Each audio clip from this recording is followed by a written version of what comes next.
Alors c'est l'histoire de Link, un enfant déscolarisé sur une île perdue dans les Antilles qui squatte chez sa grand-mère car ses parents sont très certainement décédés. Moi qui ai provoqué leur accident de deltaplane. Un jour, sa sœur au doux prénom de Lessive se fait enlever par un roucarnage nourri aux bonbons à la violette après avoir martyrisé une pirate en culotte courte. Engaillardie par le sauvetage d'une jeune demoiselle en détresse, elle laisse monter à bord Link qui prétend devenir le roi des forains de Grand Line dans son costume vert pomme équipé d'un coupe-papier pour Minimoys. Non, c'est pas la taille qui compte. Arrivé à la forteresse Kikoudark du 971, nid de la terrible créature démoniaque échappée d'une Master Ball, le dresseur de la reine était autre que Roux Noir, dont le charisme était bien inférieur aux cosplayeuses sexy s'inspirant de sa street credibility.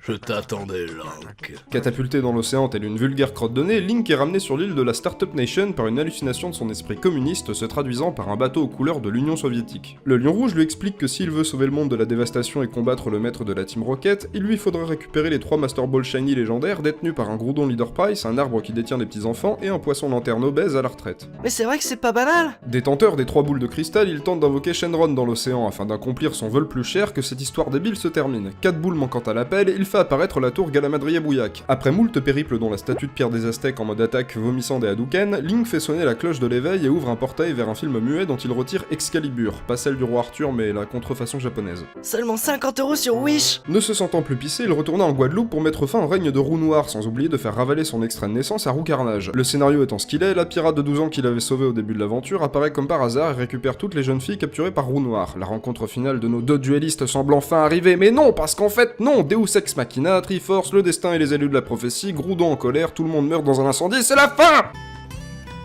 Ça vaut bien 5 étoiles sur Allociné. Non, en fait, Tetris la pirate, Link le forain et Lion Rouge le communiste se retrouvent dans la nef du Sacré-Cœur. Lion Rouge nous apprend qu'il est un roi déchu, Tetris qu'elle est l'héritière d'un royaume déchu, et que Link est un descendant de héros voué être un esclave. Toujours déguisé en forain. En fait, c'est le pyjama de mon grand-père mort. Link se voit donc forcé de forge-mager Excalibur en allant dans le Temple du Vent et le Temple de la Terre, accompagné par 2 intermittents du spectacle en manque d'amour. Affrontant un ver solitaire ancestral et un fantôme en surpoids se reproduisant par mitose, il est désormais temps de reconstituer une breloque New Age dispersée aux 4 coins des Caraïbes. Le tout en raquant des milliers de rubis auprès d'un revendeur de cartes beaucoup trop enjoué pour ne pas prendre des méthamphétamines. Pas me faire un 10 balles de gelé chuchu là, tranquille en scred. Ouais, c'est pas pour moi, c'est pour un pote, hein. Une fois en possession de toutes les merdes du monde dans son havre-sac, il découvre que Tetris s'est fait enlever par Roux Noir, qui nous prouve définitivement que tous les dresseurs Pokémon du monde finissent par mourir puceaux. Tu demanderas à ta grand-mère. Vient alors l'ultime combat opposant Roux Noir à Link qui affronta le pire spectacle de marionnettes du monde pour finalement planter Excalibur dans le crâne de son ennemi juré, ce qui le change en pierre, mais bon, à ce stade-là, l'histoire n'était déjà plus très cohérente. La vie est belle, les méchants sont morts, le Lion Rouge renonce au communisme sous 12 millions de mètres cubes d'eau et Link peut enfin accomplir son rêve,